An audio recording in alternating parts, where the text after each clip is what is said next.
awesome.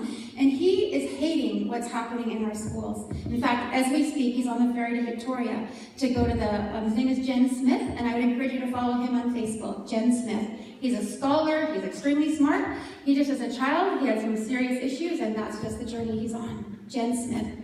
Anyway, I looked at this and I said to my principal, who was actually from Chilliwack, and I said, sir, there's some parents that are concerned about this new curriculum. May I ask a question in this room? Were any of you concerned about this new curriculum that you saw maybe in the schools? Put up your hand really high. If you were, maybe your antennas, your mom and dad antennas went up. So I did, and I said to the principal, could we have a little parents meeting to talk about this? He said, sure. Could we have a classroom to meet in? Sure. And would you put it in the school newsletter in case other parents maybe are concerned? And we didn't really know what it was about. We just knew we wanted to talk about it and find out a little bit more. Because, you know, these are our children, right? And we're paying. We're the school is our employee. Anyway, so he said sure. Anyway, he did not put it in the school newsletter. And Monday morning I got an email. Please be advised, there was going to be a meeting here at the school, but please note it is not approved meeting and will not be happening in the school. If you know anyone else involved, let them know this meeting is not in school. We'll have to find another place to meet. You guys, I was stunned. I've been volunteering in this school for years, and suddenly I was locked out of my own school. I found out later that the school board had found out about this meeting and they were trying to shut it down. How many of you have ever heard about anything called shutting down free speech? Right? We are parents. We're paying for these schools, and they didn't want parent involvement in the school. So we couldn't meet in the church because they thought that it would look religious. We couldn't meet at my house, it would look private. So we rented George Preston Hockey Rink. We set up 15 chairs for a little parents' meeting. Guess how many showed up? 85. They want to know, and I invited a lady. I knew her as a grandmother from Langley Christian School, LCS, from other years. I said, Carrie, do you know anything about this new curriculum? And she didn't. But she said, I'll look into it. Well, as she looked into it that weekend, Thursday, Friday, Saturday, Sunday, Monday, ladies and gentlemen, she was horrified by what she saw. The money, millions and millions and millions of your dollars going to pay for stuff that's designed to deconstruct our family, deconstruct Western civilization as we know it. And their intended goal is not anti-bullying. They've even on tape said it's not about anti-bullying. That's what I teach, right? For years, 20 years, I've been going into the schools teaching kindness, citizenship, respect for all people, not just celebration of a certain lifestyle. And so that's why I was really concerned as a mom. And so anyway, we've just been praying and praying. Little parents' prayer meetings are popping up all over, and I hope at your local elementary schools. What schools are represented here? Just yell it out. Any schools over here? Watson. What else? Short Reed Elementary? Yeah, Alder Grove? Yale. Secondary? Which one? Vetter Middle School. All of these schools have great teachers. Don't we have great teachers? And let me tell you, at my son's grad, we met with a few teachers because they did not want to teach this. They said, where are the parents? The teachers are saying, where are the parents? Why aren't they standing up and saying something? And so there's been parents speaking at the school board meetings. I'd encourage you to write, if you're not thrilled about this, write a letter to the school board and say, and there's 7 trustees, and several of them are even Christians, and just say, we would encourage you that we don't need this in Abbotsford. We don't need this in Chilliwack. How many of you heard about Barry Neufeld? Barry Neufeld is this awesome, courageous grandpa. He's been on the school board for years, and all he said on Facebook was, I just can't support this. We have I said even in Langley, a dad that's already paid to cut his daughter's breasts off. He's paid out of his pocket. We've got children that they're having mastectomies and private parts taken off the boys. And all, it's hard enough being a teenager, don't you agree? We don't need any more confusion. And they'll say, oh, well, if they don't do this, if we don't help them transition to a different orientation, they're going to commit suicide.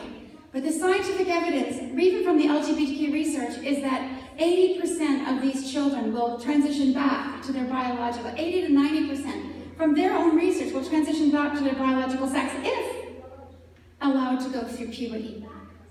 So why are we giving 5-year-olds gender blockers? Why are we giving 11-year-olds hormones to transition? Let's just love them. And I would just pray that they would find their identity in their creator, not in their sexuality. And so we just love our kids. If you know anyone struggling with gender identity, sexual orientation, gender identity, just love them, pray for them, love them unconditionally. But there's a girl in Abbotsford at Bateman, and also at Mission, and also we're hearing these stories. They're having to coming out of the closet, act out being lesbian or gay in the class, in drama class. These kids are being traumatized. Then they have to go home, and the scenario right in the SOGI 1, 2, 3 curriculum says that role play that your mother accepts you, but your father rejects you and kicks you out of the house. That's not going to happen. Why are they imagining these things that are little kindergartners having to identify themselves as male, female, or one of the 65 genders on their first day of school? I don't know. My kids barely know what they want for breakfast, let alone what gender they're going to be. So let's stop this nonsense. And so that's what this is about. My question was, where did this SOGI come from? Do any of you know where it came from? Who wrote it? Ontario.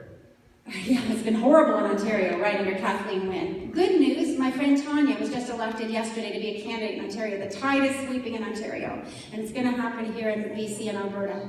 But what's happening is the Ministry of Education partnered with something called the ARC Foundation.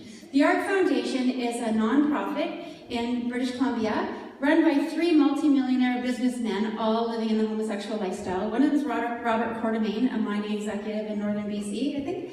One lives in California. The ARC Foundation, ladies and gentlemen, the main thing that they fund is the Queer Film Festival. The second thing that they fund is called Out in Screen for homosexual actors and the gay and lesbian actors. And number 3 is called Out in Schools. If any of you have been in high school, how many of you have heard of Out in Schools already?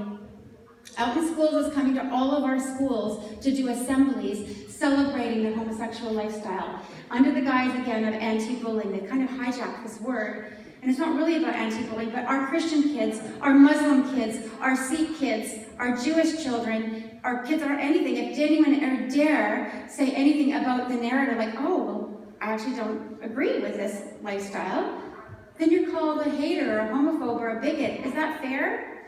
Does that sound inclusive or tolerant? And you know, it's just the saddest thing. So our children, if you know anyone that's a Muslim, anyone that's Punjabi or Sikh, anyone, just please let them know about this, because most people actually don't know what's going on. It's just kind of been snuck in our schools along the confusion of the new curriculum. So this is not even the new curriculum, which is bad enough it is. There's problems with the new curriculum.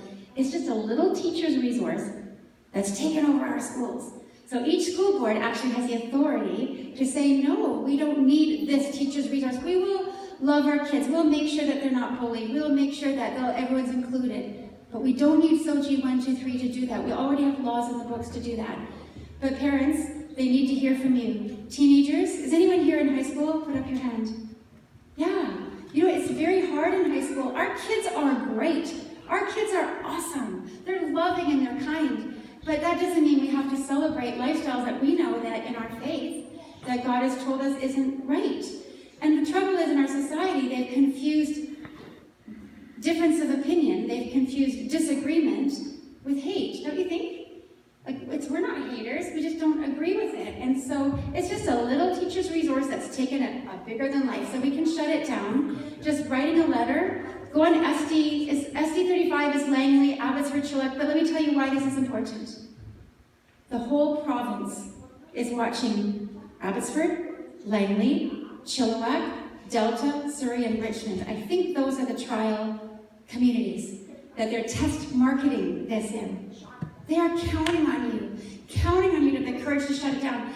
I just can't believe this has gone on for a year. It should have been shut down a year ago. Our children are being traumatized. Howard DeBeck in Richmond, my friend goes to this school, had a little boy come to his daughter's birthday parties. They announced it the first week of school that little boy was going to transition to a girl. Announced it.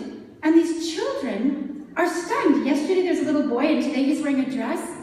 And they're celebrating it, applauding him for his courage. The little girls were crying. They're afraid that they're going to turn into boys.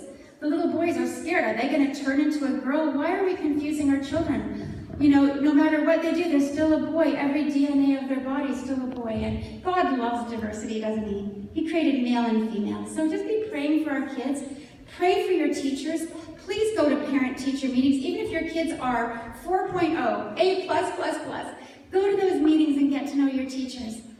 But also, you can use your authority as a taxpayer, right? Because you're paying the trustees' bills. Also, if there's anyone in this room that might even be considered, you know, my mentor was Robert N. Thompson. There's a building at Trinity Western named after him. My husband teaches at Trinity. I went to Trinity, and my 3 children, 2 boys, are still there now. Anyway, Robert Thompson said, there's no higher calling, next to the pulpit, no higher calling than politics. If any of you would be willing to run for school board, I have two 19-year-olds that are going to run, one for Langley and one for Chilliwack School Board. So any of you teenagers that want to run for school board, we'll help you. We're starting an awesome new organization called Youth for Canada. How fun! I sent 11 high school kids on a basically free trip to the Ronald Reagan Ranch in California for training with Ben Shapiro and Jordan Peterson, all the greats. How many of you would like Jordan Peterson to come to Abbotsford? Would that be awesome? Like, he's totally our new rock star, right? Like, he says stuff. I know when I watch his videos, no, I've got to get back into the Word. You know, I've got to read God's Word. But parents, look at Jordan Peterson on video. He's giving courage to all of our young people. University of Fraser Valley. Any at UFE? Anyone here at UFE? I went the other day as a guest of Andy Sidhu, a wonderful Punjabi man who became the new chancellor. We're going to have a meeting with Andy. The Punjabi friends need to know what's going on. They do not know what's going on in their schools. So pray for them. Pray for that meeting. Pray for our pastors. Pastors are meeting all over the Lower Mainland because they're realizing they're not prepared for this political onslaught of indoctrination. And so pray for your pastor. And pastor, as you enter this, I'm so proud that you've got your team behind you because you cannot go into this cultural and spiritual battle. And I would love for this church to be the spark plug for Abbotsford to have courage. You could be the ones to encourage Central Heights. You could be the ones to encourage Northview. You could be the ones to imagine this amazing little church meeting in the Midnight Church, a Romanian church, to be the spark plug. Here's why. I have a lady at my school. She escaped from communist East Germany. She says, Judi, I didn't come to Canada for this. Anyone that's lived, put up your hand if you have actually lived under Ceausescu's Romania. I would love to hear your stories. Please write them down. Pass your stories on to your children. You know, there's so many stories that need to be told because Canadians take way too much for granted. But anyone that's lived under a totalitarian regime, a regime trying to stomp out God, they know, they hear the mind control, they hear the speech control, they hear the totalitarian feel of what's happening. Take your family. The movie Tortured for Christ with Richard Wurmbrand opened in Bellingham, and I tried to get tickets and they were sold out. So follow that, Richard Wurmbrand's movie, Tortured for Christ. How many of you seen the trailer already? Please make sure young people get there. Another movie I would really recommend, Pastor, and you could show it here, put it in the paper and show it here. It's called Return to the Hiding Place. How many of you remember Corrie ten Boom in the Hiding Place movie? The Hiding Place movie was made by Billy Graham, and you guys under Nazi Holland, a godly Christian watchmaker and his wife created a secret room for people to hide. They hid Jews from being sent to the gas chambers. But guess what? There's a new movie that's come out called Return to the Hiding Place. And teenagers and college kids, it's what the young people were doing during Hitler's Germany. What were they doing? What were the young people doing in Ceausescu's Romania? You know, they were doing secret Bible studies, but they were hiding Jews, and they were dressing up like girls to deliver ration cards. So young people, I just want to encourage you to stand strong in your faith. This is not a time to cave. It is not the time to drink the Kool-Aid of the culture, but to be strong in your faith. Be in God's Word, and watch lots of Ben Shapiro and Jordan Peterson. And he'll give you courage in words, because I don't know about you, how many of you sometimes are scared to say anything? Put up your hand. We don't want people throwing words at us or labels, but guess what? If those mean words that they might throw at us, if they're not true, they'll just bounce off of us. Ronald Reagan was called the Teflon president. Why? It just bounced off of him. And I encourage that anything that Satan wants to throw at you will just bounce off of you. Pray for your pastor. Pray for Carrie Simpson. Laura Lynn Tyler is going to Victoria right now with Dr. Ferguson from the Biblical Worldview Center and Jen Smith, the trans man who lives in Abbotsford, and they're going to Victoria. Tomorrow, many of us are going to in front of the BC Teachers Federation. Pray for, how many of you saw the movie Paul that came out in the theaters last week over Easter, the Apostle Paul? Did any of you go to the Cineplex Odeon and see Paul? Please watch it when it comes out. I don't know if it's still in the theater. What was Paul's name before he was Paul? Saul. That's what we're praying for people that are attacking biblical principles, that these Sauls, God will give transformation in their heart and they will turn into Pauls. And we want that. I encourage you to be Pauls. But thank you, Pastor. Thank you, Judi.